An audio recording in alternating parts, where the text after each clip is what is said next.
Good morning on behalf of the Ottawa Business Journal and the Ottawa Board of Trade. Welcome to the Ottawa Business Summit, and equally important, welcome to Small Business Week. I'm Michael Curran from the Ottawa Business Journal. 18 months into this pandemic, I think it's fair to say the challenges faced by small businesses has never been greater. But it's not all doom and gloom. The opportunities, I think, are everywhere. And we're here this morning to consider those challenges and highlight those opportunities. And to do so, I'm joined by Su-Ling Ching, the President and CEO of the Ottawa Board of Trade. Good morning, Su-Ling. Good morning, Michael. It's a big week, small business.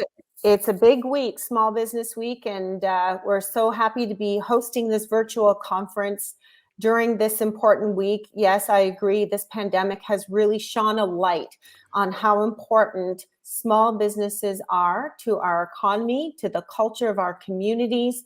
And so we're really happy to be here today to talk about a time that maybe has given more challenges to small businesses, but in many ways, more opportunities as well.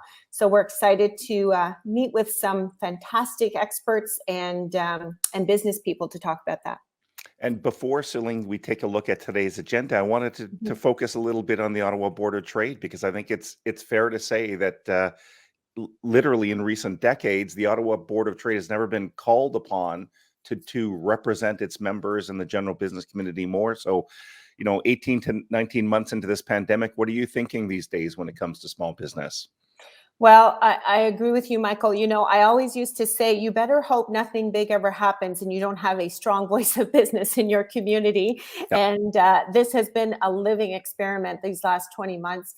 And I think, one thing is for sure, we will never separate again public health, mental well-being, and economic growth. That those three things are completely intertwined. And this last 20 months has given us an opportunity to reveal, if you will, a lot of fault lines in our own businesses, in our governments, and in our systems, and that provides an opportunity for us to do it better going forward. So we have proven what we can accomplish by working together. I call it radical collaboration.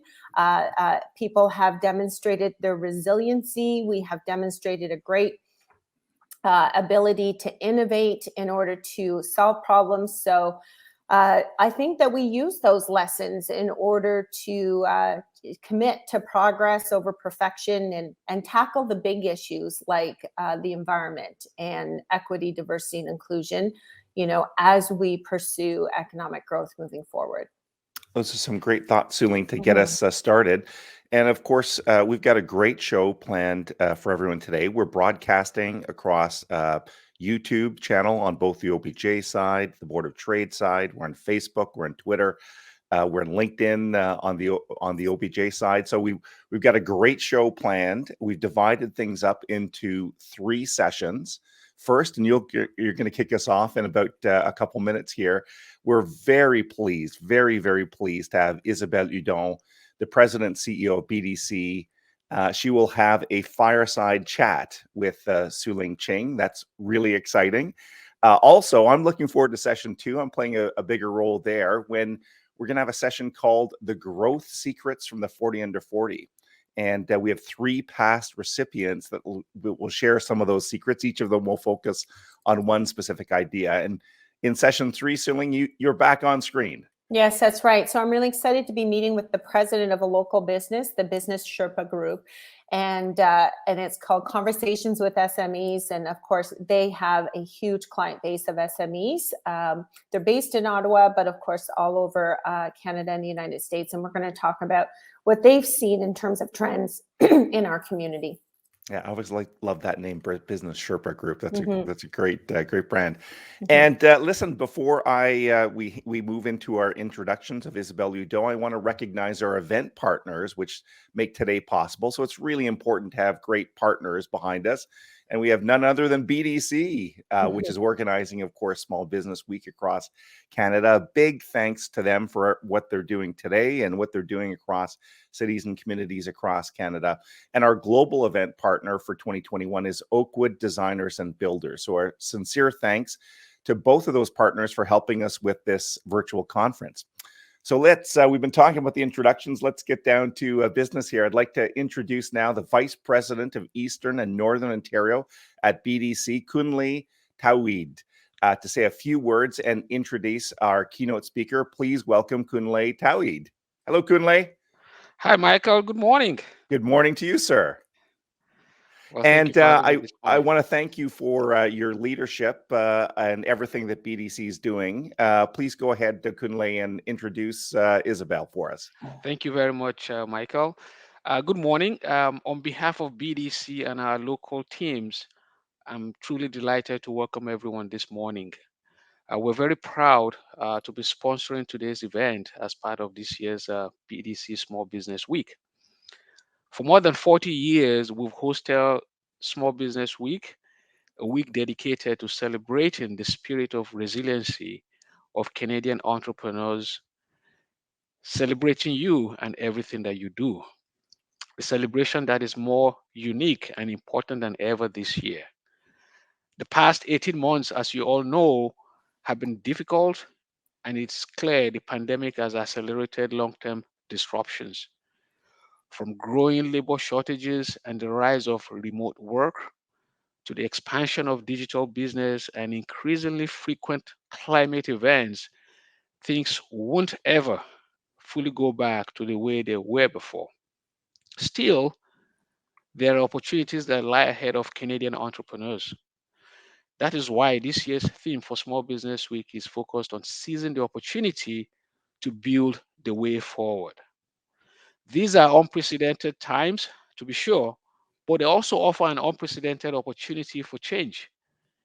We have a chance to rebuild in a more intelligent way, to prioritize sustainability, diversity, and innovation as we move forward together. As the Bank for Canadian Entrepreneurs, BDC is proud to be an active partner in the Ottawa business community, and we look forward to continue to work with entrepreneurs and local partners like yourselves who are making outstanding contributions to our region.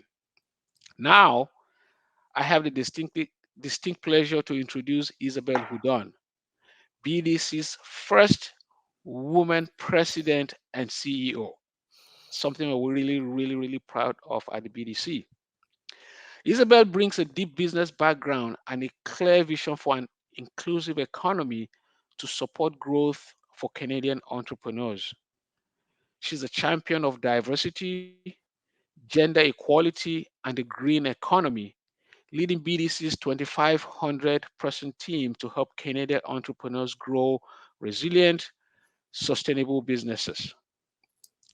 From 2017 to 2021, Isabel served as Canada's ambassador to France and Monaco and was the personal representative of the Prime Minister of Canada for La Francophonie. Previously, Isabel was the president and CEO of Quebec and senior vice president of Sun Life Financial Canada, overseeing growth across all business lines. She has held seats on numerous boards of directors and is co-founder of the A Effect program to empower ambitious women.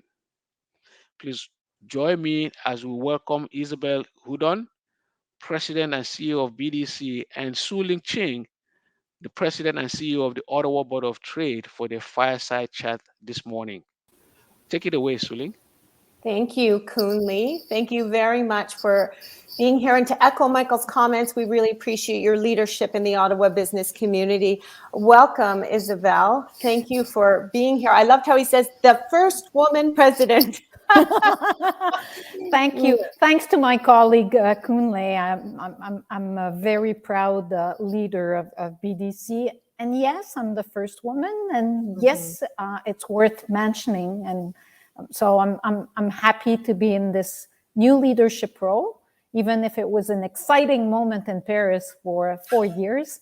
I'm as excited to lead the BDC. Well, I would like to start by expressing my appreciation for your taking this on at such an important time in our economy and our history, and I think it is worth mentioning and shouting from the hilltops as well. So it's a time in history. So you have just returned to Canada after 4 years as the ambassador to France and Monaco. So what brought you to BDC? And then, having lived on both sides of the Atlantic during this pandemic, can you share your views on your two perspectives? So what brought me to BDC, I knew right away when I decided to accept the role of ambassador 4 years ago that I would do this once, as I'm not a career diplomat. I started to think about what would be next for me about a year ago. And one thing, Suling, is I wanted to come back into the business environment. But you know what I saw over the last year in France through the pandemic, seeing French leaders wanting to contribute to make sure that France would get out of the pandemic as a stronger country, I was inspired to still and keep serving my country. So when the BDC opportunity came my way, I thought it was the best, coming back into the business reality, but still serving my country. So, nothing happens for nothing. It was the right opportunity at the right moment. And also leading a Canadian organization as BDC is a true honor. It's a performant and highly relevant organization for Canadian SMEs. What I saw on the other side of the Atlantic is very similar, Suling, to what we're going through, with the only exception that the pandemic hit France probably 6 to 8 weeks prior to Canada. So I was able to predict to my family, to my friends, what would happen in Canada. One thing is sure is the government in France answered to the pandemic exactly like the Canadian government answered. Massive financial help for companies and for individuals also. But the difference that I saw in France, Suling, is that right at the beginning of the pandemic, France had decided to announce specific programs for specific sectors. That's one difference than in Canada, where Canada is now starting to decide on which sector they will support more than others. But in France, it was right at the get-go. And two of those sectors were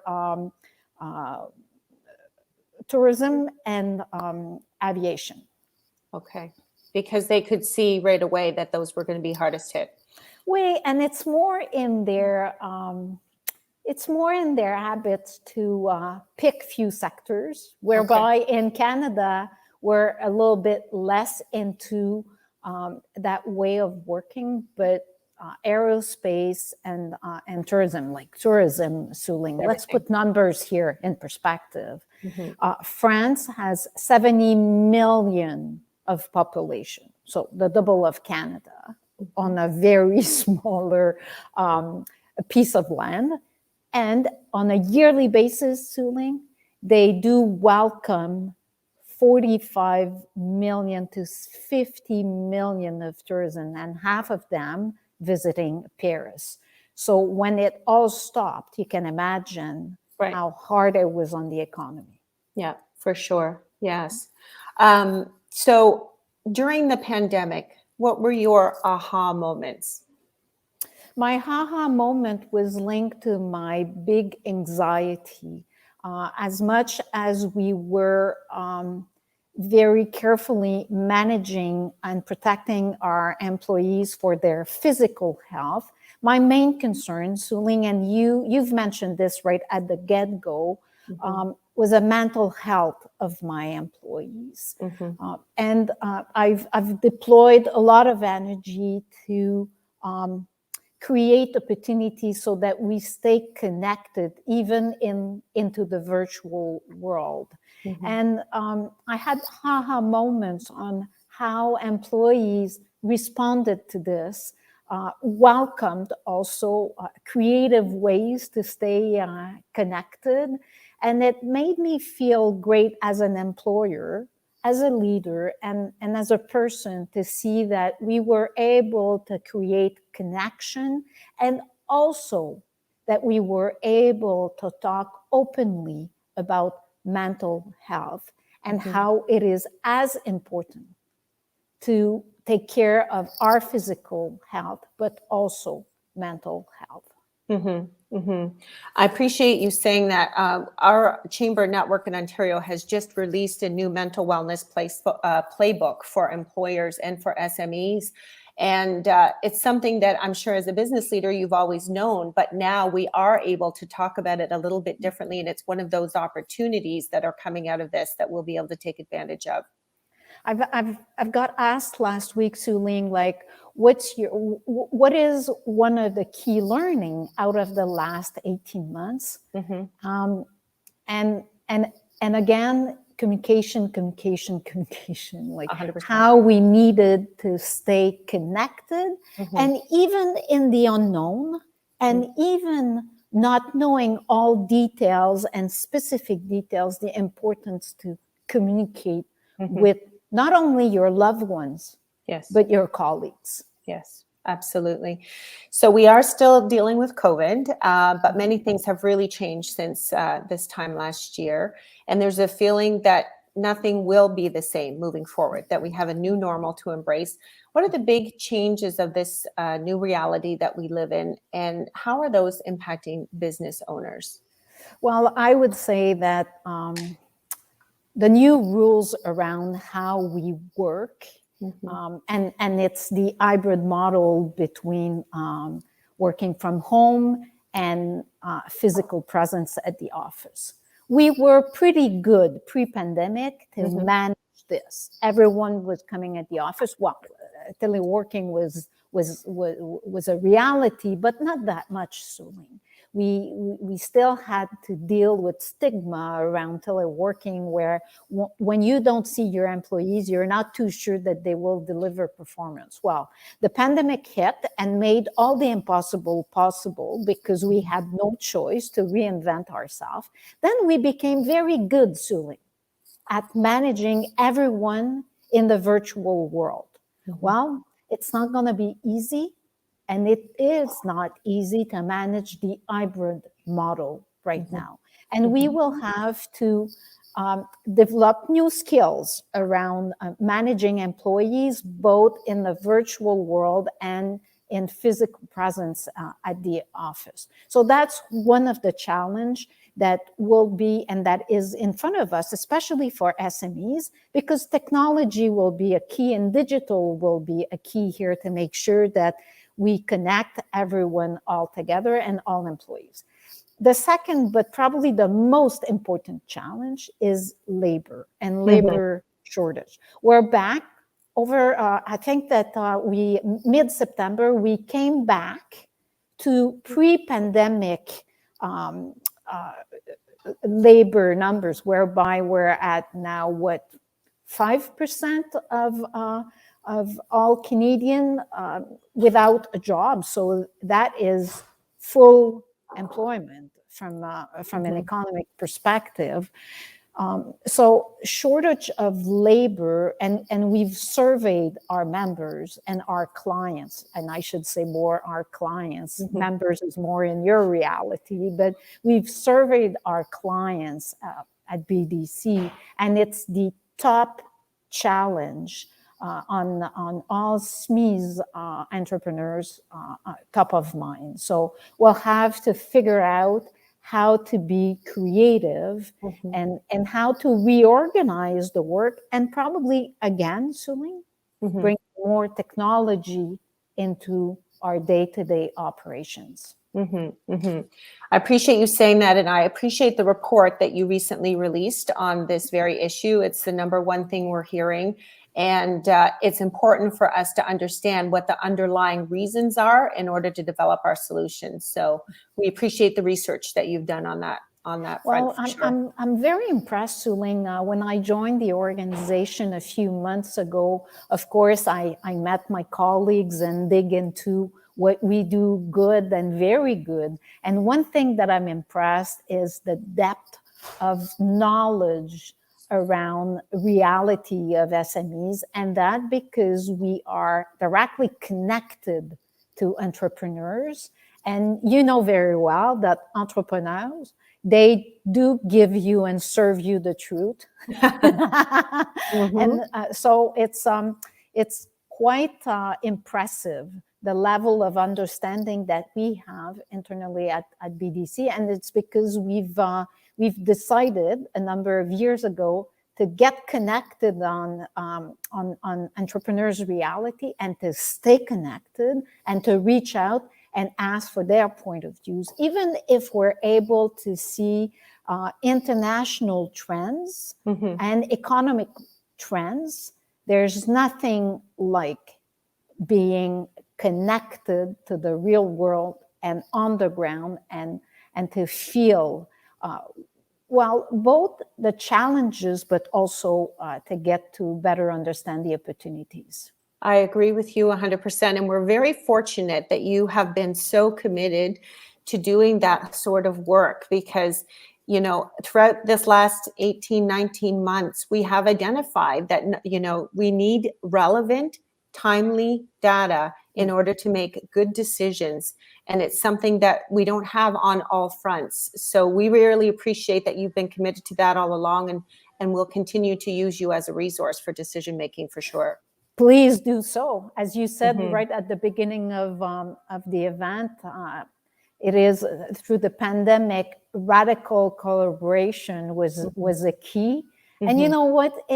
It's a feel-good moment when you see that competition is good, but can be put aside to get all together and work and walk in the same direction. I think that even if the pandemic was and is still very hard on all of us, we have to learn and to remember very positive key learnings out of that pandemic, like the impossible is possible when you have no other choices.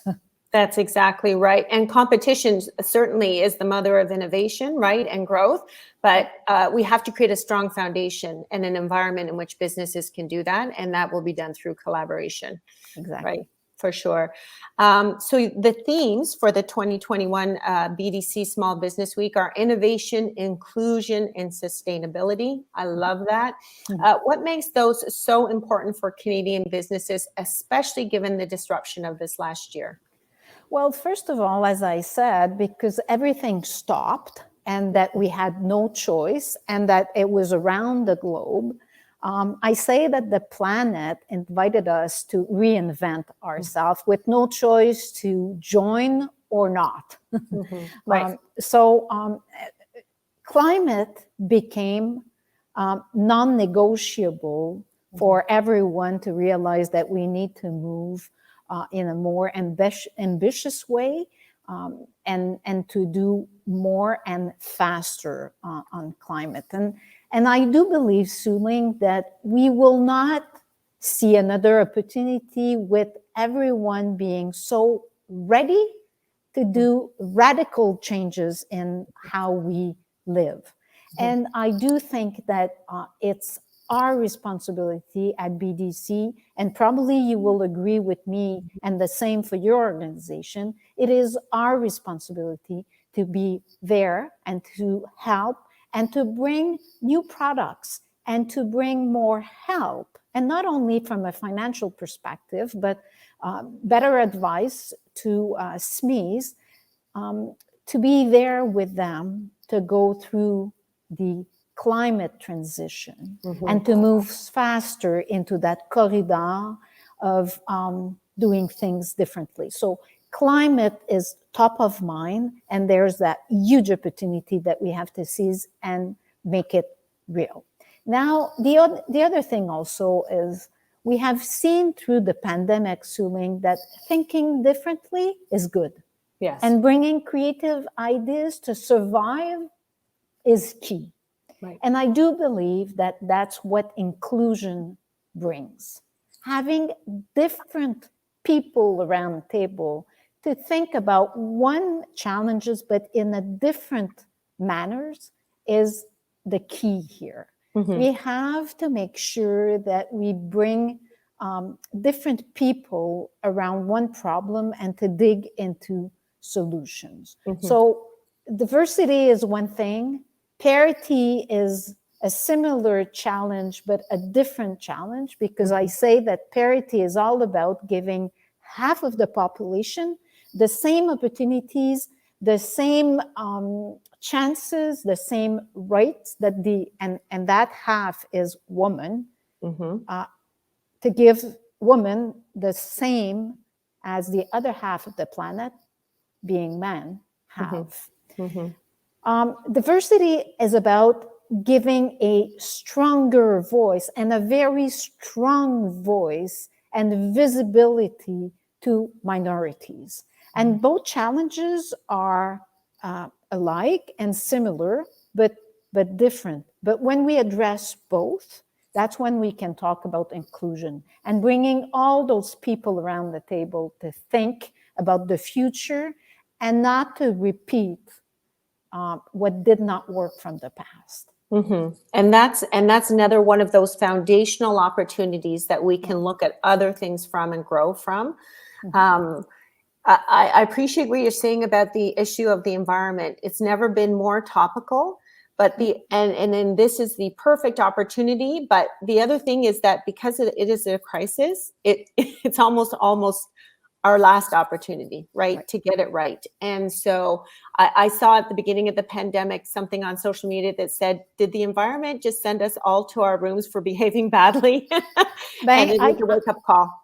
I agree, Sue. I agree. I remember 18 months ago, I was in Paris and I said, you know what? Like, we did so poorly that the planet is now forcing us to do things differently.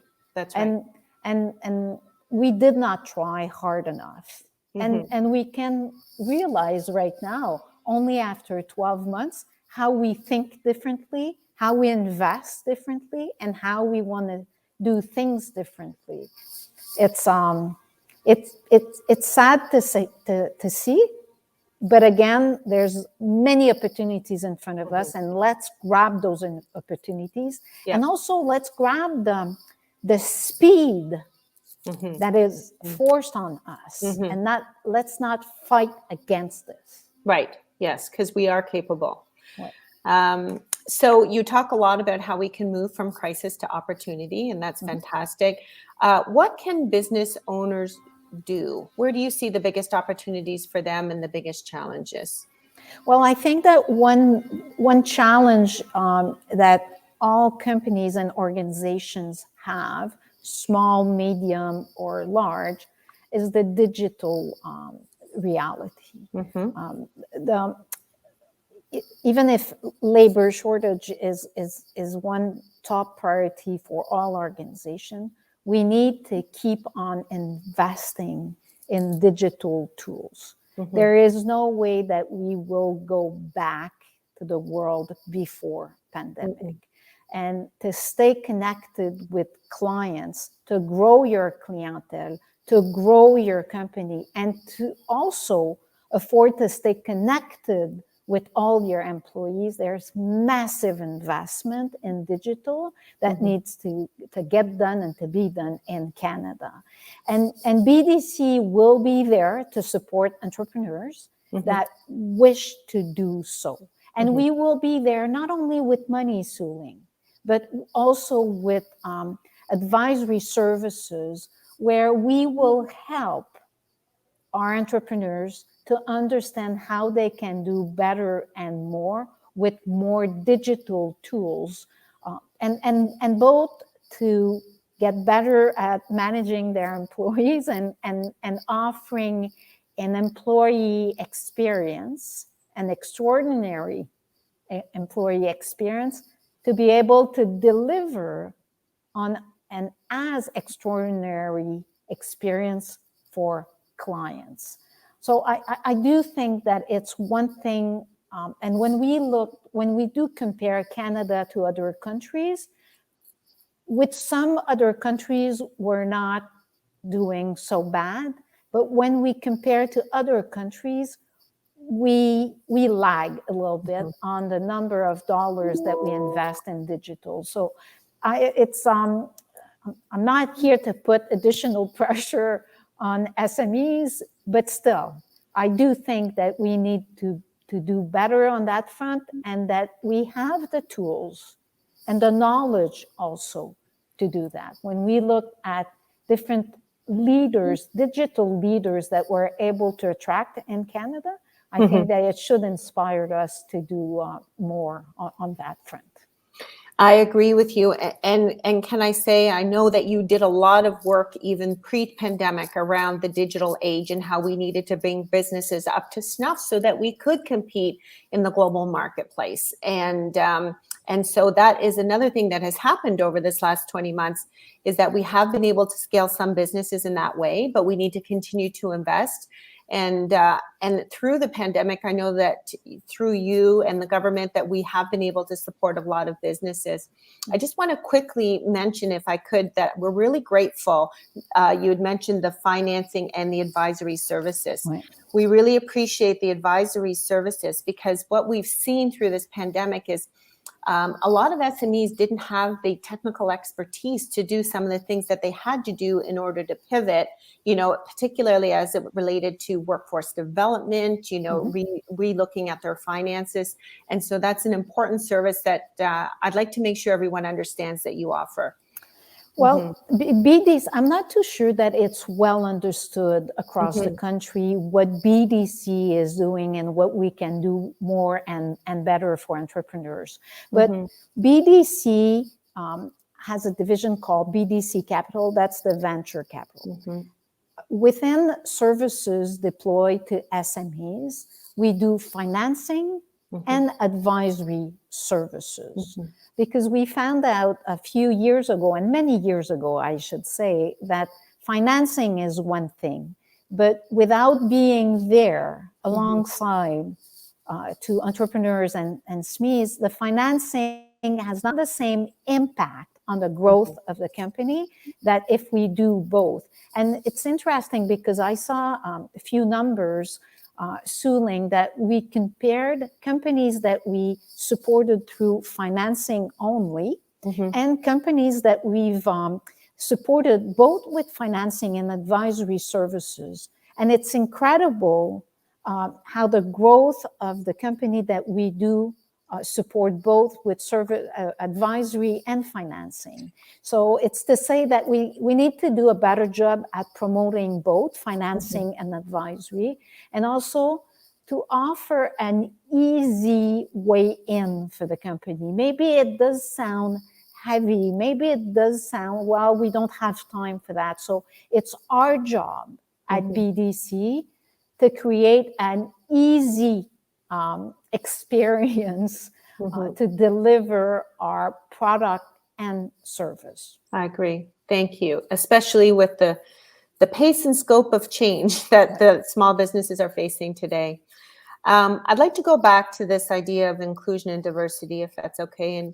And you touched on it briefly, but it's had really a disproportionate effect on certain categories of entrepreneurs, namely women, visible minorities, Indigenous entrepreneurs. So how do we take advantage of this time of opportunity to maintain an inclusive, innovative, and sustainable growth so that no one is left behind? Well, pre-pandemic, BDC started to identify underserved clientele with which we needed to do better. Woman entrepreneur, Indigenous entrepreneur, and Black communities entrepreneur. And I do think that it's still highly relevant, assuming that we serve those clientele in a different way, and not only more, but better.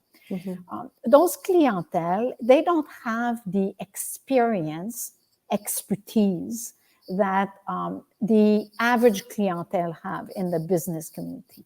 So we have to adapt the way we go to market and try to connect with those entrepreneurs. And also we have to undo some unconscious BA around those entrepreneurs. So those 3 underserved clienteles are top of our priority at BDC. We are now thinking of how we should address those challenges, how we have to adapt our go-to-market approach. And also, we have to give ourselves very ambitious targets for those clienteles, because you know very well that as soon as you disclose objectives, well, then you start delivering at the right pace on those objectives. So we need to, I think that it's different kind of challenges that we have with those underserved clienteles. I think that for women entrepreneur, we have to dig a little bit more on understanding what are the triggers that women answer to when they start their business, and what kind of the help they need. I'm pretty sure, Suling, that women entrepreneurs, they don't react to the same triggers as men entrepreneurs, and that we need to understand on our side. The indigenous entrepreneur, they are not organized the same way that other clienteles are, and they are not as savvy entrepreneurs. So we have to keep that in mind, so that when we talk to them and when we reach out to those entrepreneurs, we don't scare them, and that we become highly relevant, both with our products, but also services. And it is the same thing with Black communities. We're doing a pilot project with FACE, that is an organization well established within the Black communities, and we're learning how and who they are and how they get organized. And again, what are the triggers for them, and what kind of help they need from financial institutions, not only like BDC, but all financial institutions. And I do think that our narrative is one key element that we have to work on, so that we come and introduce ourselves as potential relevant partners for those entrepreneurs. Wow, I appreciate that thoughtful approach that you have described. I'd like to hone in a little more on women and ambition. And a few years ago, you launched a movement in Canada to support the ambition of women in the corporate world. We want to see some improvement. I'm curious about really what this pandemic has done, even to, we talk about targets, right? I think we were probably 200 years out from equality, and I wonder where we are these days. But you took concrete action by creating the A Effect. So can you tell us what is the A Effect and why this is important to you? Yes, and I'll make sure to answer your question on the hit that the pandemic, the additional hit that the pandemic created for women. But let's get back to the A Effect. Sure. I'm not one that believes that women are less ambitious than men, but I'm one that believes that we lack confidence when we compare women. We lack confidence when we compare ourselves to men, and there is no reason why we should lack confidence. So the A Effect is a movement that I've launched 7 years ago with the promise that I would do one action a day in favor of seeing more women in influent role and in decision-making roles. And I've approached women saying, listen, we can point fingers to everyone that is not doing enough for the cause, but we ourselves need also to work on our beliefs and feed our confidence and believe that everything's possible. So we're working with women. It's a program on 100 days. It's all virtual, and it talks about behaviors that we need to adapt, or let go around confidence, around negotiations, skills, and risk-taking, and also networking. And it's incredible, Suling. After 7 years, there's a little bit more than 5,000 women across Canada, now in France and also in Belgium, that are proof that when you get together and talk about this, it's very easy to undo some very bad behaviors and to go for it. So it makes me very proud. It's probably one thing that I'm the most proud of since I've started working, that we've launched this movement. Now back to the effect that the pandemic had and still has on women. Before the pandemic, we were in a corridor of 115 years before getting to parity around the world if we were keeping at the same pace. In only 1 year, we added to the 15 years, 35 additional years. So the corridor is now 150 years to parity. So just to show, like a stat like this, Suling, shows that how it is very fragile. Every wins that we make on parity, even if it takes us 10 years to get there, we can lose in an instant 10 years of progress. So it's one stat that should make us realize that we need to keep on working on this issue.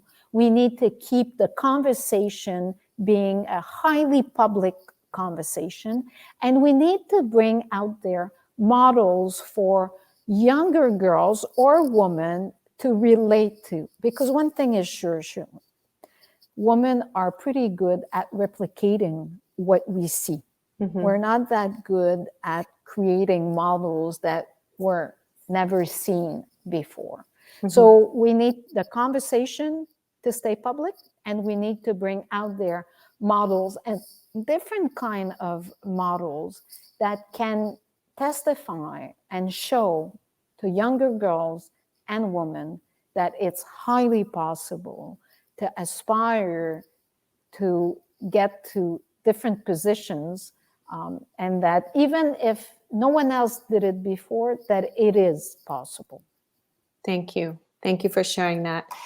I just want to move on to sustainability, the idea of sustainability. With climate change having such an impact on the quality of our personal and our professional lives, what do businesses need to consider going forward, planning for the future? Well, I think around sustainability, I think that the best equation is the ESG elements. I think that, quote unquote, it's the easiest way to think about this. And easy is not probably the right word here because it does add priorities. But out of the pandemic, I think that it's a non-negotiable path to take and to adopt. First, to attract talent and to retain talent. I think that employees will put additional pressure on their employer, for employers and organizations to do better on the ESG, so environment, social, and governance topics. Sustainability, of course, we think about environment and climate. And again, as I said a few minutes ago, there's no better moment, and it's not going to come back. The urgency sentiment is there, and we need to do better on that front. And BDC wants to be there, and not only with dollars and investment and financing, but also with advisory services to best advise SMEs how to take that climate corridor and to do better, but also on governance and on social. We just talked about inclusion. It is highly important for all size companies to think about how do they need to get better on the social front, because again, clients and employees will put incredible pressure on all organizations to step up and do better. So it's no longer a nice to have. No. It's a need to do. Exactly. Well said, Stuling. 100%. So I'm just have one final question for you with our time today. What advice do you have for our business owners today? My first advice would be, out of the pandemic, focus on the positive key learnings. Of course, I don't want to go around the fact that it was difficult, and it's still very difficult what the pandemic brought us to, but there's very key positive learning that we have to focus on and get inspired by all those new way of doing things, and reach out to organizations like BDC, like your Chamber of Commerce, to learn and to get help on that front. Very good. I concur 100%. And there are tremendous opportunities in front of SMEs. And we just had a keynote speaker from Deloitte last week, and he said this is actually a time for SMEs because there's so much opportunity out there, and they have the ability to be nimble where other bigger companies may not. So it's a time of tremendous challenge and change and opportunity. And we're very grateful for your leadership and the work of BDC in supporting our Canadian entrepreneurs. And I very much enjoyed our discussion here today. And I hope that you'll join us again sometime, because I feel like I had maybe 10 more questions for you. Well, keep those questions for the next conversation. I can tell you that I will be back. If you invite me back, I will be back. And I want to say, Suling, thank you very much on celebrating and being an active player, celebrating entrepreneurs and entrepreneurship with that. As the Small Business Week makes me very, very proud. I appreciate that. It's an honor to do so. Enjoy the rest of Small Business Week, and we will see you again soon. Merci, Suling. Merci, Isabelle. It's my pleasure now to welcome back to the stage my co-host, Michael Curran, the publisher of the Ottawa Business Journal. Great discussion, Suling. That was Hi, excellent. She's a dynamo, and we are lucky to have her. Yeah, and we do want her back. So we're gonna have to look at our calendar and book her sometime at 2022. Good luck to her, and she's got such a important role she plays on a national and regional basis. We need organizations like BDC to really strengthen entrepreneurs and fulfill some of that diversity vision that you were talking about. I agree with you. And if we're able to support, of course, SMEs in doing that, that's what's going to drive our economic growth. So anyway, over to you. And we'll see you in session 3. Fantastic. So listen, I'm really excited. We're going to our second session, and this is Growth Secrets of the 40 Under 40. 40 Under 40, as you likely know, is an awards program produced by OBJ and the Ottawa Board of Trade. Believe it or not, it's going to turn 25 years old in 2022. So we're looking forward to a big celebration. And the 40 Under 40 represent some of the most innovative and successful entrepreneurs in our city. And today we've got 3 of them with us to talk about our growth secrets. Let's bring them on screen one at a time. First off, we have Gareth Davies from Maker House. There's Gareth. Hey. How you doing? Doing great. Yeah, super excited to be here. Thanks for inviting me. Good, thank you. And next we've got Heather Desjardins from The Open Door. Hello. There's Heather. And last but certainly not least, we have Michelle Wieger from Venture Creative Collective. Hello. Thank you for having me. Yeah, it's great to have all 3 of you here. So we're going to really dig in the next 30 minutes or so into this concept of growth. And each of you are going to present a secret. That's what we're calling it. It's a secret, but we're going to tell the secret today. We're not We're not going to keep it secret. But before I go kind of one-on-one with each of you, I'd love for you guys to introduce yourself, and maybe Gareth, we'll start with you. So tell us about yourself, Gareth, and Maker House. Sounds good. Yeah, so my name's Gareth Davies. I started Maker House 6 years ago, actually, right now, late October, as a pop-up shop with a mission to bring the maker movement to Main Street. So we sell all Canadian-made, locally made goods, from furniture and homewares, expanding into gifts and food and bath and body, from over 200, maybe 250 suppliers, small batch companies across the country. We also, in addition to working with all those local suppliers and kind of connecting their stories to our customers, we raise money through every purchase via our Craft Change program.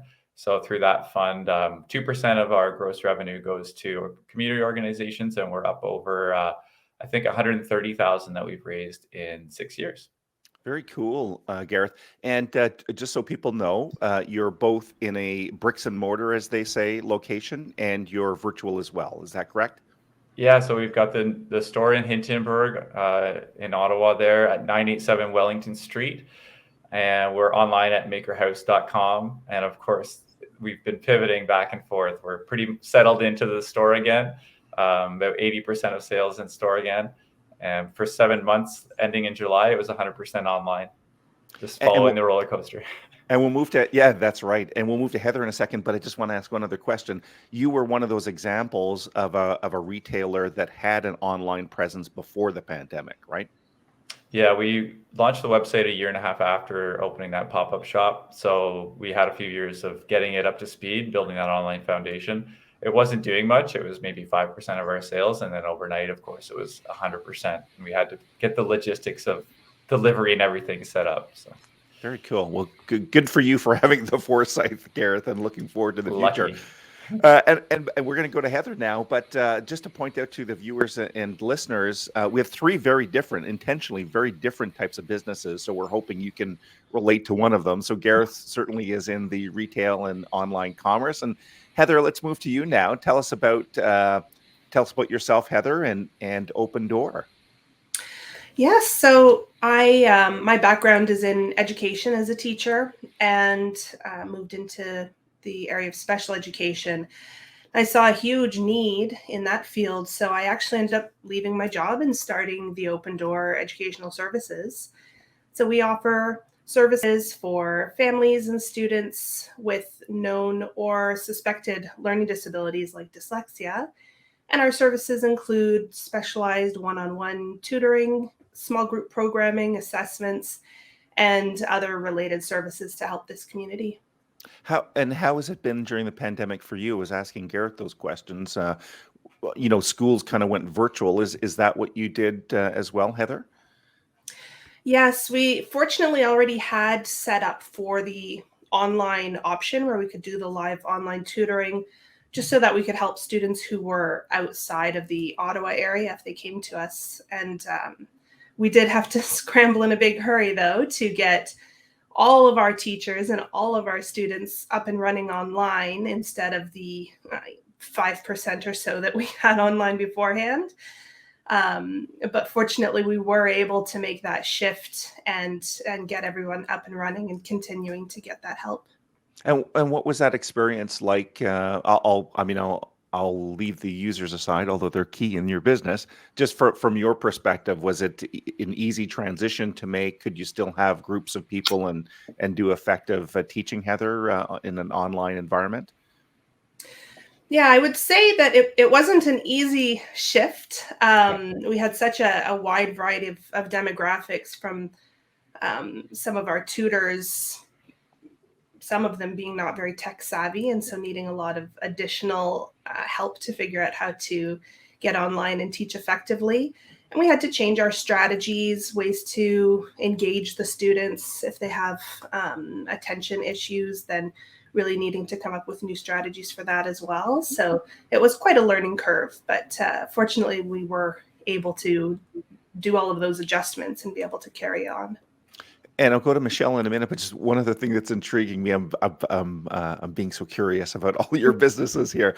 Heather, about how many students were you connecting with through the pandemic? I don't know if you want to say that on a weekly or monthly or annual basis. How many people are you reaching? Yeah, I mean, we have right now we have over about 250 active students who are currently Wow. being tutored. And so that translates to well over 1,000 sessions a month. Okay, that's a lot of activity. Well, good. Thank you for helping all those kids. It's and adults. It's so important. So, Michelle, let's go to you. So, again, we're talking about now, Michelle, your business, Venture Creative Collective, and it's completely different from what Heather and Gareth does. Tell us about yourself and Venture Creative Collective, Michelle. Yes, it is indeed quite different, although the businesses that we work with and help are ones like Heather and You got Gareth. it. So I own Venture Creative Collective, which is a website development, e-commerce, and automation company. And what that really means is we help business owners make more sales more often with less work so that they can grow and scale and still have a life. That's cool. That's really cool. That's a little bit like OBJ. We do the journalism side, but we do some marketing as too. And what has the pandemic been like for you, Michelle? Were you like in a sense, I can think that your clients might have come to you and said, Michelle, we need to ramp up the digital. Yeah, so it was very interesting. A lot of our customers, they had websites, but it wasn't their primary driver of sales. And pretty much overnight, that had to change. And so what we did early on is schedule calls with all of our existing clients to give them a bunch of ideas of how they could still operate, even given the situation. And then they've been implementing those over the last almost 2 years now. And what's very cool is some of the businesses that are brick and mortar still have not reopened to this day because their new setup of being online and fulfilling orders at the door is actually more profitable and more enjoyable than what they were doing before. Wow, that's really neat. And great that you were able to help people, all of you doing some great work during the pandemic. So we're going to go one-on-one in just a second. But before I do that, I just want to talk about this concept of growth because, I think if there's a new entrepreneur out there that's looking or watching us today, they might think, well, you open up and you grow, right? Like it's kind of like that, to build it and they will come type thing. But that's, in my experience, that's not the way that the growth happens in our world, at least. And a lot of the businesses I know, it needs to be very planned and regimented and strategies and executions and all that type of stuff. So I just want to go around the screen again and have each of you just share what growth looks like to you and maybe how it happens. Gareth, maybe you can kick us off with that. Yeah, sure. So when I wrote my business plan for like the first 5 years, I was like, yeah, we could grow 50% every year. That sounds reasonable. We're starting small. That's not a big number to grow. And what I learned through obviously reality is about 20 to 30% growth every year has been reach for us and sustainable as well. Because when we have seen months or quarters that are at that 40, 50% growth, we are stretched very, very thin. And it destroys our capacity for to keep up. So we couldn't sustain that over time, to be honest. And that's just our model. We're very, labor intensive in terms of it's a physical store. We have to touch everything that we sell, from input as inventory to putting it in a bag out the door. It's a little different for digital products, obviously, which scale better. But that's how growth has looked like for us. And we've certainly built it with the strategy in mind that customers will come. And I think the topic we're going to discuss is about kind of just putting yourself in the best place for growth to come to you. I like that point, Gareth, by the way. So, I hadn't even considered that, but sometimes growth does come quickly and it comes too quickly. So much so that it overwhelms your organization. So I love that. Heather, so if you think about growth at the open door, you're in an educational services type business. What does growth look like and how does it happen? Yeah. So in terms of growth, right from the beginning, measuring how many students we're working with, how many students we're currently helping, and how many we have helped that's the metric that is the reason why I started this business. And so that's my favorite way for sure to measure growth. And similarly too, having that really, really high quality so that word of mouth spreads about success or about the quality of the product or whatever it might be is so key. And then when those waves of growth come again, it's the same idea that it can threaten to overwhelm, and the growth will stop in a big hurry if there's so much of it that the quality of what you're putting out there goes down and your ability to manage it and to not have your team be overwhelmed. So again, having plans in place for when those surges do come is really key to make sure that they'll continue to come.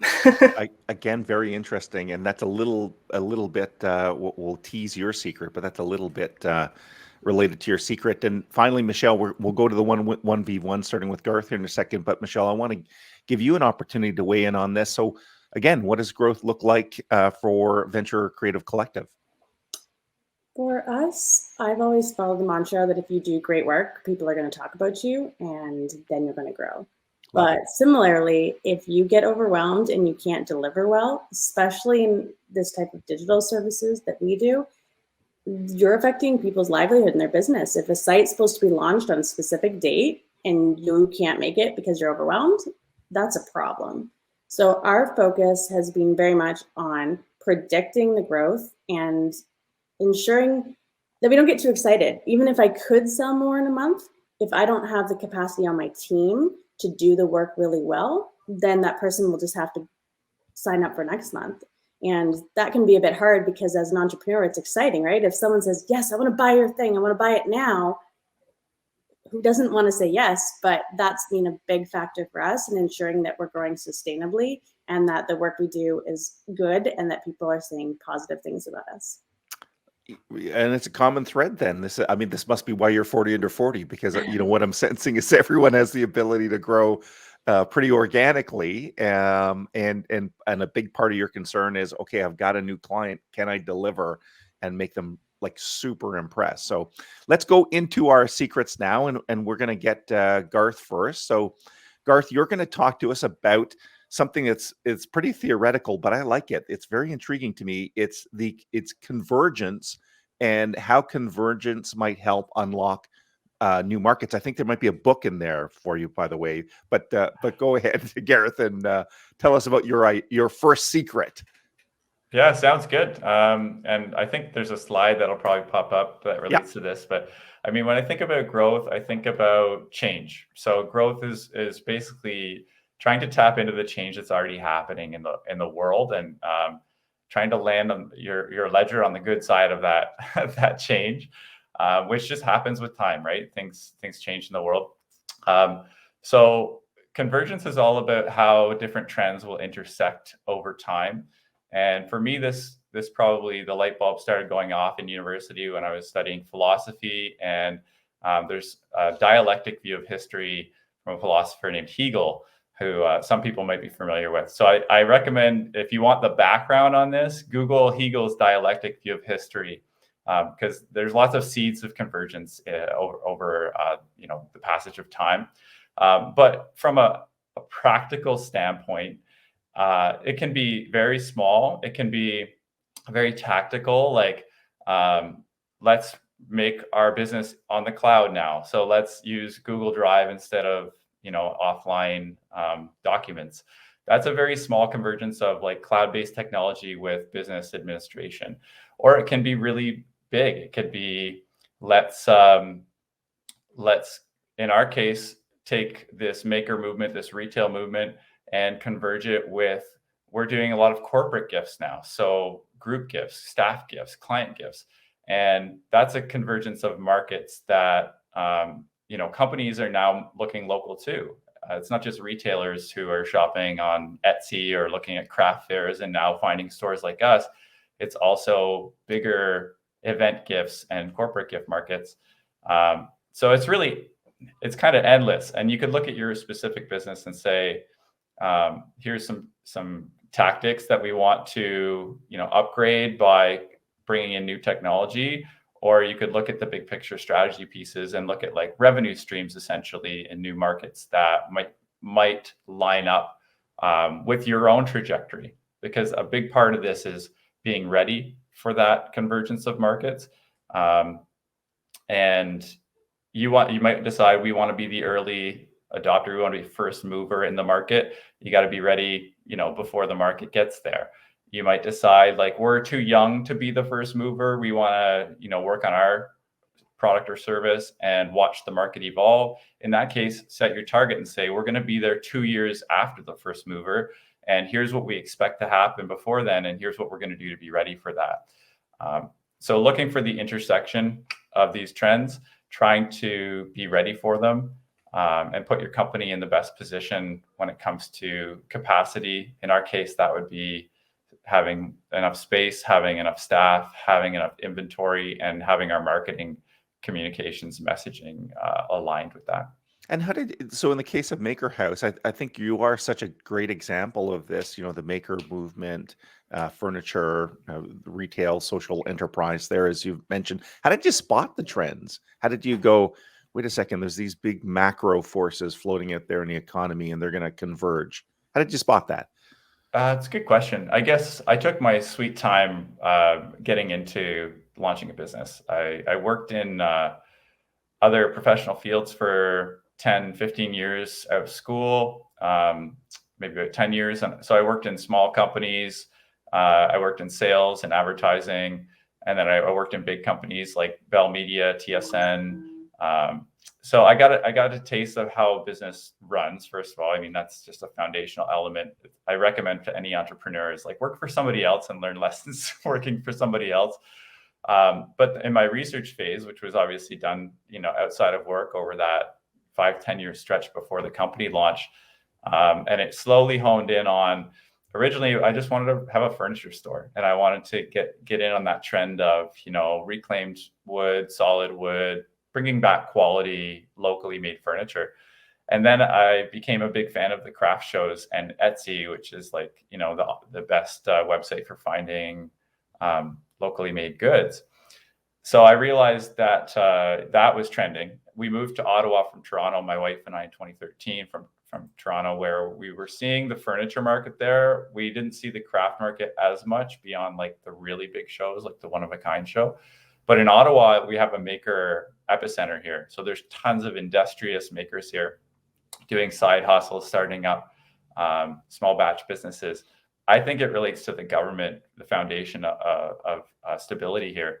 And it's the same with my relationship. My wife has that stability in her job, so I can go and take risks. And I think that feeds into our maker epicenter here in Ottawa.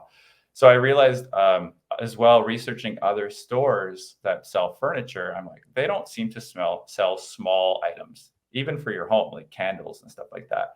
And then I would go to boutiques that sell small items like candles and gifts. And I'm like, they have beautiful furniture showing their products, but it's not for sale. So what's up with that? Why wouldn't you just have a price tag on everything, first of all? So that was one big convergence, was like furniture, homewares, and gifts, candles, smaller things as well. So I guess it's just a matter of keep your antenna up. There's opportunity everywhere. Observe what's happening out there. Take your time to do the research. And I guess in my case, it could almost seem overwhelming because there's like tons of different convergent opportunities. So you really will have to focus at some point. There's that analysis stage, which can be fun. You're in the sandbox playing around with ideas. You have to synthesize at some point and decide, here's my 1, 2, 3 priorities. I'm going to start with those. I've got the other 5 on the back burner for later. And they're projects when you have more capacity to grow. Well, that's great, Gareth. Thank you for sharing that. So convergent, keep your antenna up, be looking for those macro trends, and then look for, of course, your main point where they're going to converge in that. So thanks very much, Gareth. We're going to move to Heather right now. Thank you. And there's almost a transition if people are following along with us. So, Gareth really talked about that initial stage of planning the business and having the foresight of spotting those trends. Heather is going to talk about something that's, I think, really important too, And there's an old axiom that says, work on your business, not work in your business, which is to say that a business owner can fall into the trap of just being, one of the worker bees and getting the work done, and not being, I guess if I carry on that analogy, the queen bee, and planning and organizing that type of stuff. So let's bring Heather on screen. And Heather, you're going to talk about the need to constantly reassess your business. So, that ability, Gareth was really kind of that foresight before you're launching. You're going to say, okay, well, the business is up and running now. But the business, like any business, might have all sorts of imperfections. So tell us about your idea about the need to constantly reassess the business. Yes, and it's funny that whole work on your business and not in your business. When I first started, I'd left my position. I didn't have any income, and so I was taking on students, obviously, to tutor myself, because that's what would bring in the most immediate paychecks. And I went it was actually at Invest Ottawa with Peter Stewart, and I had a free coaching session with him. And he said, if there's one thing you take away from this meeting today, it's stop taking on students, even though I understand the temptation because it's an immediate income. Have a very finite number that you work with, and then get that rolling with the plan of having a team of educators that you've trained who start working with these students.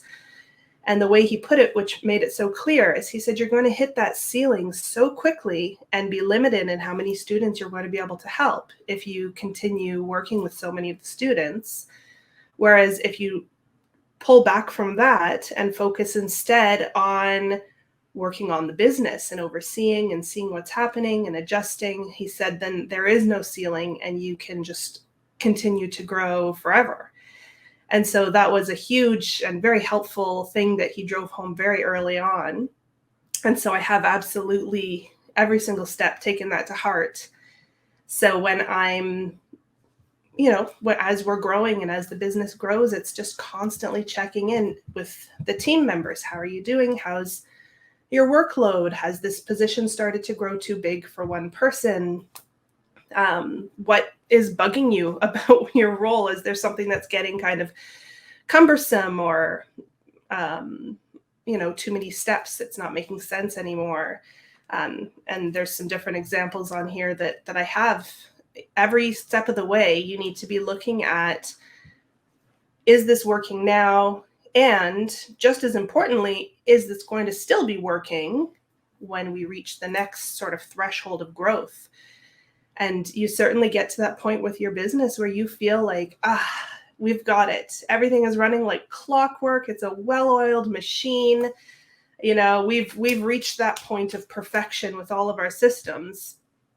But if you are growing and wanting to grow, you never actually reach that point of perfection because you're constantly needing to do that reassessment and adjust for the growth that's coming. Yeah, and when I think of this, Heather, it's such a great point that, well, maybe I'll just deal with these one at a time, and we'll take two. I'll throw two questions at you. So at the beginning of a business, you probably as a business owner do need to get your hands dirty. So in your case, you needed to take on and actually do some teaching of the students yourself, probably to experience it, to see how it's going, to say, well, I'm more effective doing this. But there is a balance there, right, Heather? Like at some point you say, okay, I understand this aspect of it. Now I need to pull back, make an investment in some more people to take that over. Is that kind of how it happened with you, Heather? Yeah, absolutely. And that would be for every aspect, from your bookkeeping to marketing, or all the different hats that someone has to wear when they're first starting up their business. Is as the business is growing, it's too much for one person. And so you start to look and pick which are the things that don't make sense for you to be doing anymore, and which are the things that you can afford to begin offloading onto other individuals. And so that you do have experience doing every single role basically in the business when you're really bootstrapping it. But then working your way down so that you're eventually getting to the point when there's sufficient growth that you really are focusing on those really strong areas of strength and the big picture type roles. The other point I was going to pick up on that you made so eloquently was that what gets you growing initially isn't what's going to continue you growing. So, I think of processes, right? You might have said, well, we're going to implement these initial processes to make sure that, students are happy and we're making some progress. But that doesn't mean those processes are going to be the best progresses. And using students, it could be accounting. To your point a minute ago, it could be legal, it could be contracts, it could be a lot of different, could be technology. But you do need at some point to say, processes are likely holding us back. And that sounds like a little bit too nitty gritty, but you really need to think about the business in that type of detail, right, Heather? Absolutely. And I'd say that at this point now, one of my biggest roles in the business is looking at the nitty gritty, looking at, whether it's the day-to-day operations, because again, some of those processes that served us beautifully earlier are now causing bottlenecks and issues. And so finding ways to readjust for the current stage that the business is in. And again, always that planning for the future stages. So yeah, sometimes you do need to get in there in the little details, because it's amazing how much something that you take for granted is just a small thing. We've always done it that way and it's always worked and it's been great. Now is actually causing a serious hindrance or even, causing some quality issues or things like that. Neat. So that was great, Heather. Thank you very much. We're going to move to Michelle right now, and there was a little bit of a natural transition. So Gareth was talking about that planning stage and looking to the future, and we just heard Heather talk about looking inside the business and looking into that nitty gritty and trying to identify what are the bottlenecks and barriers to growth to exist in our company. And we're now going to talk to Michelle. And when I think about Michelle's business, which is, marketing communications, that at some point in operating a business, you're going to say, we need a marketing outreach. We need to be telling people, what we're doing, attracting new customers. And I think it's fair to say, Michelle, that in this digital age, everyone would have, said, well, I understand Facebook. So my business is going to have a Facebook account. And once in a while, we're going to have a Facebook post. And maybe if you're getting a bit more sophisticated, you're going to boost the post. And okay, wow, more people are seeing it now.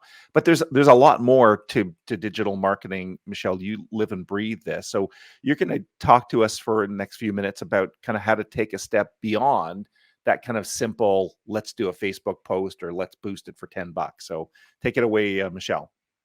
Thank you, Michael. So you're right. Most people at this point have done some basic marketing and they may have had success or they may not have. The thing about that type of marketing is it can be quite unpredictable. And I love numbers, I love predictability, and I love things that, although you can't guarantee anything, I love things that have a really high chance of success. And one of the biggest one of those is rebuy automation. And what that is in the simplest form is reminding people to buy from you. So I'll tell you a story. I have a Great Dane, and actually I have two, and between them they eat 8 pounds of food, yes, pounds, per day. That means that we are going to the pet food store every 4th day. And sometimes we get our schedule a bit off and we run out of food. And then we have to drive all the way to the city because we're in the country. We have to rush, try and find the store, hope that they have the food for both dogs. But it doesn't have to be that way. The place we buy from knows the dogs we have. They know the weight and they know how much we bought. Why are we not getting emails the day before we run out saying, hey, do you want me to put 3 boxes aside for you because you buy every 4th day on the dot? Instead, we have to go to someone else, someone who isn't our preferred supplier, but because they have hours that are open and later and they're not closed on weekends, when we misjudge our schedule for our purchasing, we're forced to choose someone else instead of buying from the company that I want to buy from the most, the one I'm most loyal to, and the one that I like the most. And so my topic today is how business owners can remind people. And it doesn't just apply to dog food. Things like face cream, snacks, gifts like birthdays, anniversary, anything that you can predict when your customer is probably going to need more, you should be reminding them. And that's the revise. And when I think of your topic, Michelle, it reminds me, of that saying. It sounds like we're going through all the business sayings now. Is your best customer is your existing customer, right? Oh, Like absolutely. all of us have customers inside our businesses, and we're not potentially serving them correctly. We're not understanding their needs, and your point is, my goodness, if you take a look at, I love the dog example, because it's like, it's clockwork. Look, this customer's coming in. So imagine if you were looking at a data set or something like that and said, she's in every fourth day. This is one of our best customers. Let's make sure she doesn't spend one penny at another dog food store, right? Yeah.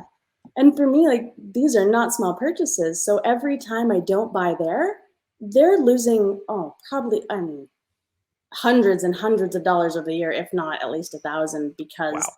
I'm not getting reminded. Even a text message, heck, at that point, call me, right? And so, as you said, your best customers are often the ones that you already have. They've been buying from you for years, they're loyal, but they're also busy. I think a lot of us like to think that we're always on our customers' minds. And we're pretty great, right? So of course they should be thinking about us, but they have businesses to run or families to take care of, whether you're in, depending on who you serve.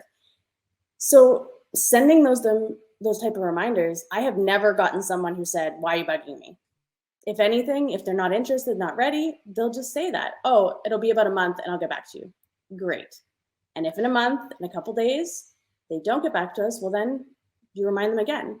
And in most cases, they buy then. And that's been the same in every industry that we've done this type of work for, whether it's food, plants, because although plants, you don't need to get new ones, although some of us do, but they don't typically die, but they need things like a bigger pot once a year. They need fertilizer during the summer. And so you know that these people have these items, you know how big the plant they bought was, propose a bigger pot right when you know they're going to need it. So. And Michelle, I think all of us have heard of marketing automation. I hope we have. It seems a little intimidating, right, to some of us. But give us kind of, I love the dog food example. So give us an example from whether it's Facebook or something. What type of marketing automation could you embrace? So there's two different ways. The first one is manual, and for smaller businesses, ones that are making probably under $100,000 a year, you want to do it manually because it is an investment to set up the automation. So tracking your purchases of the best customers, you could do all your customers, but that would be a lot of time. So those best ones. And then when you need to be contacting them and sending out those emails when you need to do it. That would be the simplest way, and that would be the least techie way. Then you could do it with things like Facebook ads, where you have, again, the data set of who needs to be contacted. But if you're in a lower touch business, so where you're not talking to your clients, you're not emailing them on a regular basis, you can show them ads, specifically ads that are targeted to them based on the fact they've bought before. And that is very effective because they already know, like, and trust you. And so they're more likely to buy again when they see your content. And the third way is my favorite, and it's fully automated. So that system tracks when someone makes the purchase, and then you tell the system when it's being initially set up, and never again after that, it just works itself, how long it will take before someone will run out of that item. And when that date is about to happen, an email goes out to them that's tailored to them based on what they bought. So in, let's say, beauty industry, if it's sunscreen and you know that the bottle lasts 2 months exactly, you'd send them an email at about 7 weeks after purchase to say, "Hey, Michael, you loved your sunscreen, right? You're probably almost out if you've been using it on schedule. Click here to buy again so that you have more when you're going to need it." and Did- chances are you'll buy. Would most, so those are examples, and I don't think they're too complicated, Michelle. So thanks for dumbing it down for me. Is this something, and I guess there's an opportunity for you to pitch here. Is this something that a business could turn to an expert like you to do and say, hey, Michelle, I need you to step in this business and identify opportunities for marketing automation? Is that something that would happen in your world on a regular basis? Absolutely. That's a huge part of the work that we do. We do custom strategy sessions with clients to get to know their business, find those opportunities, and then map out all of the processes. And then they can either take it to someone else, or in almost every case, they have us do the implementation. And after that, it just runs like clockwork, because unless you change your packaging sizes or somehow your product gets used up way quicker all of a sudden, it just keeps working. And I love that type of automation because you invest up front and then it keeps making you money again and again and again. Well, it makes so much sense, right? That the repeat nature of the revenue is great. So, listen, this has been great, Michelle. Thank you so much for sharing that. So we heard about the convergence of trends. We heard about looking internally, and now Michelle has helped us identify that we've got some opportunities for some automated marketing, and it's not too complicated. So thank you very much, Michelle. We appreciate you joining us here today. We'll bring Sue Ling back onto the screen. There you are. How you doing, Sue Ling? Very good, thank you. So we just talked to the 40 under 40. They're always an impressive group, right? They're always an impressive group, and I want to compliment you on the diversity of the people that you put together and the questions that you asked, and I learned a ton. I've been listening intently, but also shopping online at Maker House Company, and I think that Gareth could probably start a side business, consulting to help people identify those convergent trends, and I thought that was fascinating.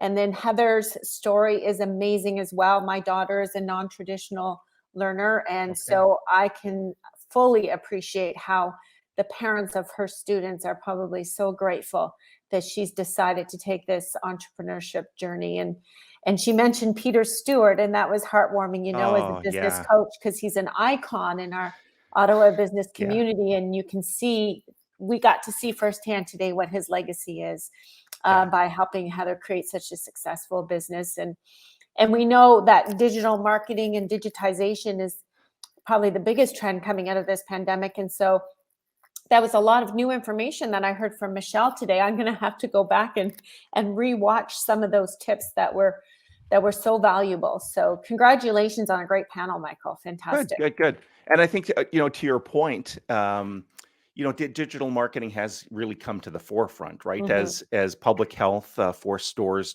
bricks and mortar stores to close, Mm-hmm. all business owners, and this was the hard part, right? Like they don't have extra time on their hands, and yet they need to become digital marketing experts almost overnight. So listen, we've got our third session all lined up right here. And you're going to be continuing with this practical advice for SMEs. So I'll let you take it away from here, Sue Ling. Thank you, Mike, so much. Our next and final speaker is the president of Business Sherpa Group. He is an executive level business leader and HR practitioner with a passion for supporting SMEs to reach peak performance through providing expertise and guidance on back office operations as well as strategic support. With a strong focus on HR and talent-related needs, finance, both operational and strategic, as well as executive-level guidance and coaching. So bringing 20 years of global executive-level experience and knowledge with expertise in talent management, HR leadership, process, and system design, focusing on growing SME businesses, which continue to drive the economy across Canada and to the States. Please welcome the president of Business Sherpa Group, Todd Lucka-Savage. Hello, Todd. Hi, good morning, Sue Ling. Good morning. It's a pleasure to be here and join this great session. Well, we're thrilled to have you. And I think we were running a few minutes behind. So I really appreciate you making time for us today, Not a because problem at all. I know that your practice is very busy these days. But I just want to lay the foundation. So Business Sherpa Group, and Michael and I were saying earlier, we love that name. It's a fantastic name. It's a 13-year-old Ottawa-based company, but you serve clients nationwide. And the majority of your clients are SMEs. So I just wondered, just to lay the foundation, if you can share, what are the services that you provide for SMEs? Yeah, sure. Mhm. And you're right. So right now we're about we just peaked over about 170 active clients across Canada. We do a lot of work up north too, as well in Nunavut, but probably about 75 to 80% of our business is with Ottawa-based SMEs.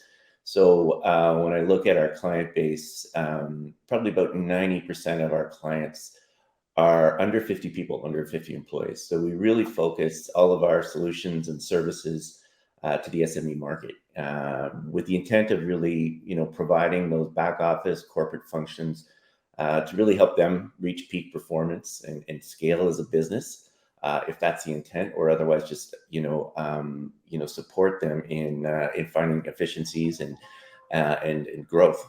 So for us, our main practices are HR. We do a lot of HR work and HR support for SMEs locally and across Canada. Finance, everything from bookkeeping to controller functions to virtual CFO.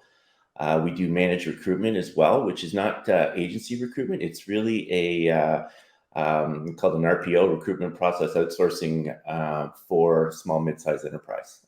So allowing them to have a dedicated recruiter when they need it, that gets to know their business. And then, of course, with that, we do executive solutions like governance, business planning, and strategy as well to support that. Well, thank you for sharing that. So really the fundamentals of doing business, Correct. for sure. Yeah.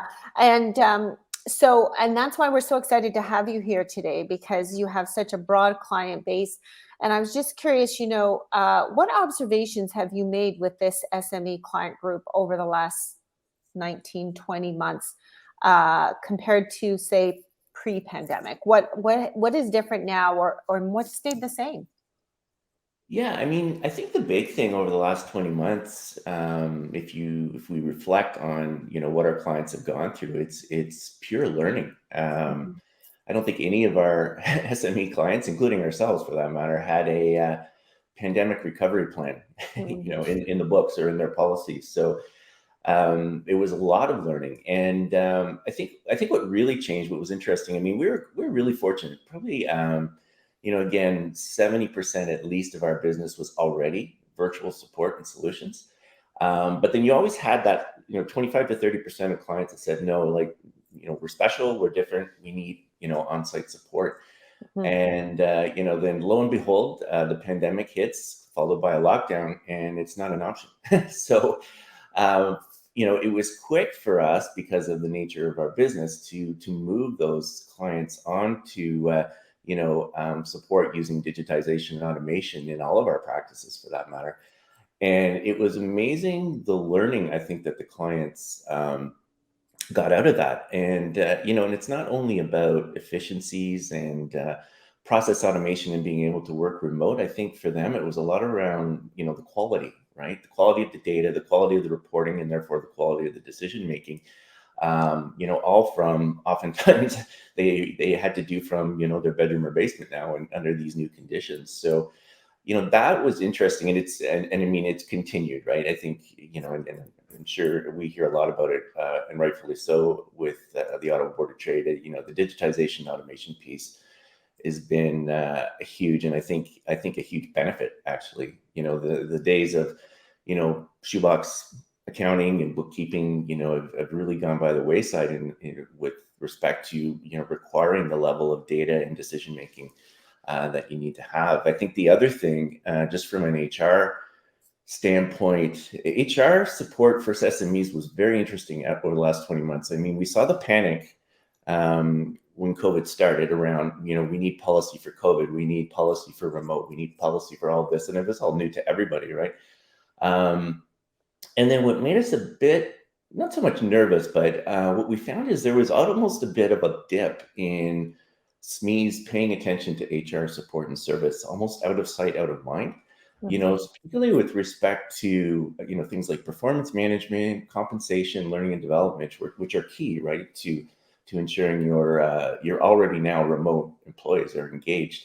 So, I mean, concerning from a business standpoint overall, of how the Smes will move forward. But then all of a sudden, probably about a year from now, so a year ago, 12 months ago, it was like, okay, this isn't going away. And we've got to be productive and grow as a company. So, all of a sudden the gates were open and people were starting to worry about their employees and want to develop them and, want to manage their performance and, do review their compensation. And so we've seen just such a huge focus now on HR. And part of those, sort of fundamental disciplines that I just mentioned, but also a lot around, obviously engagement, culture, and wellness, which is something, the focus on wellness, very much needed, but something that's really been emphasized by the pandemic versus pre. Thank you for that. I was going to say that in the first few months, we just thought we would just ride it out, right? That's right. Yeah. And then we'd all be back. And I have also seen a shift where people realize not just that it's not going away, but that there are long-term implications that we will continue to have to deal with. And so we need to invest in those.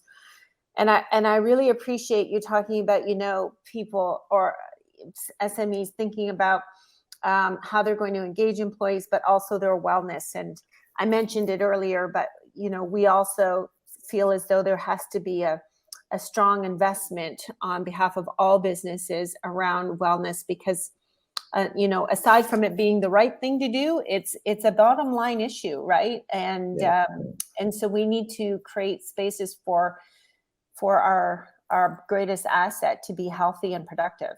Yeah, and one thing, I mean, the owners and the leadership teams of the SMEs, what they can't ignore from a wellness standpoint is themselves. Yes, that's right.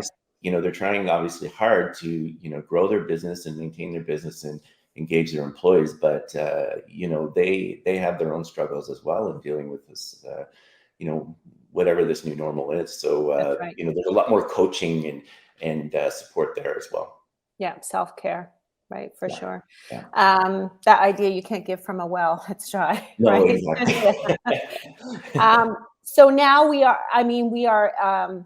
I don't like to say we're in, the fight's ended, the fight's not ended, but we're getting, some sight line into post-pandemic priorities. And so what are your SMEs, what are they facing or focused on as we consider post-pandemic goals, short-term or long-term? I would have to say, if I was to take a survey right now, but just based on conversations with our client base, the biggest challenge right now and focus in terms of strategic priorities is probably workforce planning. Yes.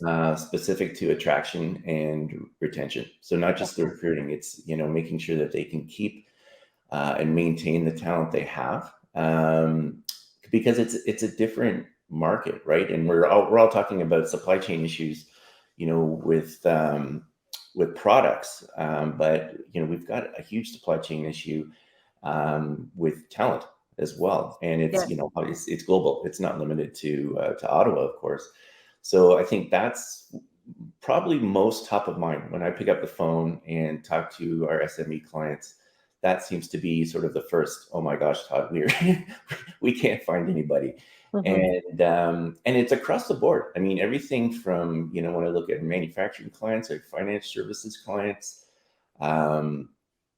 right through to, obviously even tech, engineering, fintech, it's right across. So it's interesting, and it's making workforce planning very different and enforcing more of an open mind in terms of, are we open to, remote work? I mean, you're starting to see so many more postings now on the various sites that say, location open or remote work accepted. So this is all new, and it creates a lot of uncertainties too. How do we manage people that aren't necessarily working in Ontario, perhaps, right? If we're governed by provincial law, or what happens if we want to hire someone that's not in Canada? I mean, it creates a lot of questions around that, and that I think that's really top of mind, along with again, going back to, not to sound like a broken record on digitization and automation, but going back to that is we're seeing a lot more. Okay, well, I've got to manage my employees' time on these projects. I need to, integrate my financial systems into my project systems. I need an HRIS. There's a lot more focus on automation and digitization, and really to find those efficiencies. I mean, the software is out there, as you know. There is more software tools for corporate services than the market can handle. But they work, and there's a lot of opportunity for the businesses there, and it's really coaching and walking through the clients on what can help them manage their business. And again, not just from an efficiency standpoint, but from a quality standpoint as well, and giving them the ability to scale, right? Well, 100%. I just want to go back to sort of labor and workforce development, and what we're seeing too is that no sector is untouched, but also within businesses, it's every level, so leadership roles and mid-management roles and frontline, that it's kind of all those levels. And just to go back to what you're saying about digitization and the opportunities, it's a time for SMEs to really look at investing in platforms that can support them, because it's not just about finding efficiencies, but it's also about enhancing both an employee and a consumer experience as well. And I know you were able to join us for the Talent Summit when Stephen Harrington was talking about the trends. And it's like, this is an incredible time of opportunity for SMEs as well, because of technology and communications, because they do have the ability to access them, integrate those platforms into their policies almost easier than larger companies. And so I appreciate you lending your expertise to our business community to support our businesses as you're doing that. No, it's even for us, Ceiling. We in 2018 we made which is a difficult decision for a small mid-sized business to invest heavily in technology. And we budgeted for it, and we implemented over an 18-month period, and the rewards are just unbelievable. I mean, just in terms of what we're able to do right now from a dashboarding standpoint to make decisions. We've gone from a task that took 2 people at month end, 5 days a week, to 1 person at 1.5 days a week. Incredible. The payoffs are unbelievable. Incredible. Well, thank you for that real life example too. So last question, Todd, while we're wrapping up, given your massive experience and the clientele that you've worked with over these last few months and looking to the future, what top 3 pieces of advice would you give your SME clients and our viewers today to help position them well for recovery and for growth? I think the first one, again, and which has probably been the theme of our last few minutes, is really value your talent. And it's not just the people that produce at 120% every day. It's those individuals. I mean, if you're familiar with 9box, those people in the top right hand corner that just show so much potential, are engaged with your organization and really share the values of the organization. So, and that's a big thing right now. And we see the market is not going to change for talent my prediction, for what it's worth, is probably within the next 12, 18 months at least. Okay. And I also think too is, sell your business. That's the key right now is, it's very dangerous what's happening in terms of, overhead budgets being turned upside down because one employee is coming to, a small business owner and saying, "Oh, I just got a $30,000 increase at company X." And we see that happening. But you can't chase that, right? You can't afford to chase it, nor should you need to chase it. I mean, so we have to look at really what your organization, what your company employees are valuing What is it about your organization? Is it your values? Is it, your charitable work, your sustainability? The leadership obviously is probably the most important, because that's what drives all that. What is driving people to stay and want to continue to be invested in the organization?